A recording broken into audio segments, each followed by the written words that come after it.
बच्चों आज हम BODMAS के नियम से सवाल हल करना सीखेंगे। BODMAS का नियम कहाँ पर लगता है? जब हमें एक ही सवाल में बहुत सारी संक्रियाएं दी होती हैं, एक साथ हमें जोड़ना, घटाना, गुणा, भाग, कोष्टक सारा कुछ दे दिया होता है, तो क्या होता है कि हम कभी पहले जोड़ना कर देते हैं, कभी घटाना कर देते हैं, उससे हमारा आंसर अलग अलग हो जाता है। जबकि गणित में कोई भी सवाल का आंसर एक ही होगा। तो ये नियम से हम सवाल कैसे हल करते हैं, तो पहले हम BODMAS का नियम समझ लेते हैं। BODMAS BODMAS, यहाँ से हम देखेंगे B फॉर ब्रैकेट्स, ब्रैकेट्स यानी कोष्टक, O फॉर ऑफ, ऑफ यानी D फॉर डिवीजन, डिवीजन यानी भाग, M फॉर मल्टीप्लिकेशन, मल्टीप्लिकेशन यानी गुणा, A फॉर एडिशन, एडिशन यानी योग या जोड़ना, S फॉर सब्ट्रैक्शन, सब्ट्रैक्शन यानी घटाना। अब ये तो इंग्लिश में हो गया, लेकिन हम पुराने जमाने में जब हम पढ़ते थे तो हम लोग एक दोहे से इसको याद रखे थे, जो अभी भी बहुत अच्छा दोहा है, जिसको अगर आप याद कर लोगे तो आप कभी भी इसको नहीं भूलोगे। देखिए क्या है दोहा? का करके पुनि भाग कर, फिर गुण लेहु सुजान, ता पीछे धन ऋण कर, भिन्न रीतिया जान। मतलब का से सबसे पहले हमें कौन सी संक्रिया करना है? का, फिर भाग, का करने के बाद हमको क्या करना है? भाग, फिर क्या करना है? गुणा, फिर सबसे लास्ट में हमें धन और उसके बाद ऋण करना है।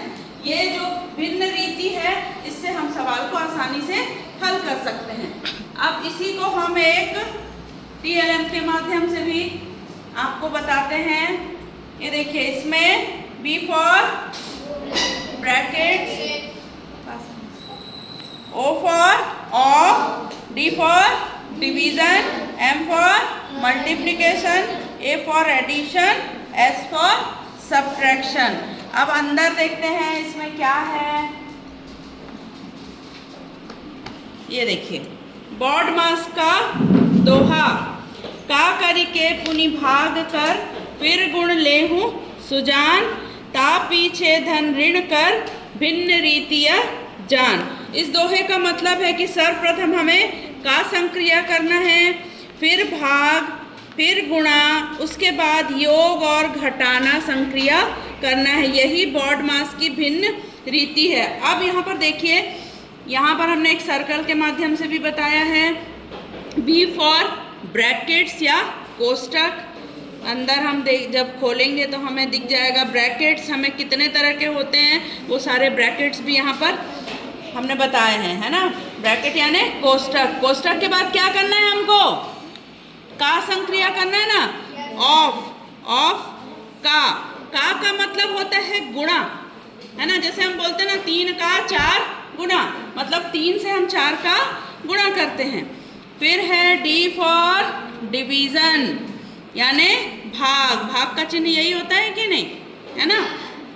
फिर है M फॉर मल्टीप्लिकेशन, मल्टीप्लिकेशन यानी गुणा, ये देखो, ठीक है। फिर है A फॉर एडिशन, एडिशन यानी योग, और S फॉर सब्ट्रैक्शन यानी घटाना। तो इस दोहे से हम आसानी से BODMAS के नियम से सवाल हल कर सकते हैं। Thank you. तो अब इस BODMAS के नियम से हम एक प्रश्न को हल करते हैं। यहाँ पर हमें सभी तरह की संक्रियाएं दिख रही हैं, जिसमें ब्रैकेट्स को छोड़ के बाकी सारा कुछ है ना। का, भाग, धन, ऋण और गुणा। तो BODMAS के नियम से हम इसको हल करते हैं। तो सबसे पहले हम ब्रैकेट देखेंगे, ब्रैकेट नहीं है तो क्या करेंगे? ऑफ यानी कि का। तो इस पे आप जो संक्रिया करने जा रहे हैं उसके नीचे आप लाइन खींच लो, ताकि वो संक्रिया हम कर रहे हैं। बराबर का चिन्ह जरूर लगाएंगे। 5 धन 6 का 3, मतलब 6 गुणे 3, है ना।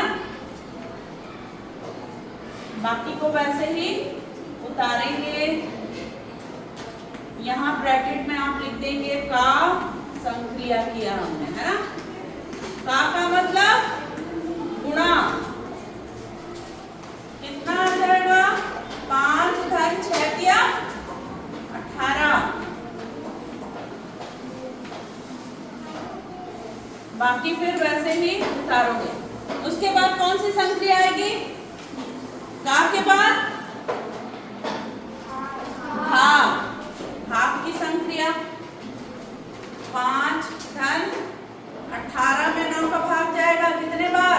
2 बार। ऋण 2 गुणित 3। यहाँ पर हमने कौन सी संक्रिया की? भाग की संक्रिया, है ना।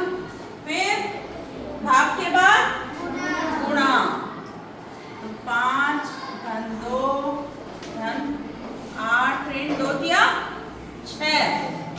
क्या किया हमने? गुणा। उसके बाद क्या करना है? जोड़ना है। तो अब जोड़ हमको 2 जगह दिख रहा है। 5 2 7, 7 और 8, 8 7 कितना होता है? 15। यहाँ पर हम क्या करेंगे? ऋण 6। क्या किया हमने? योग। लास्ट में हम क्या करेंगे? घटाना। 15 में से 6 गया 9। तो हमारा फाइनली आंसर कितना आया? 9। तो इस तरह से हम बॉडमास के नियम से सवाल को हल करेंगे। इस नियम से हम हर बार हमें सही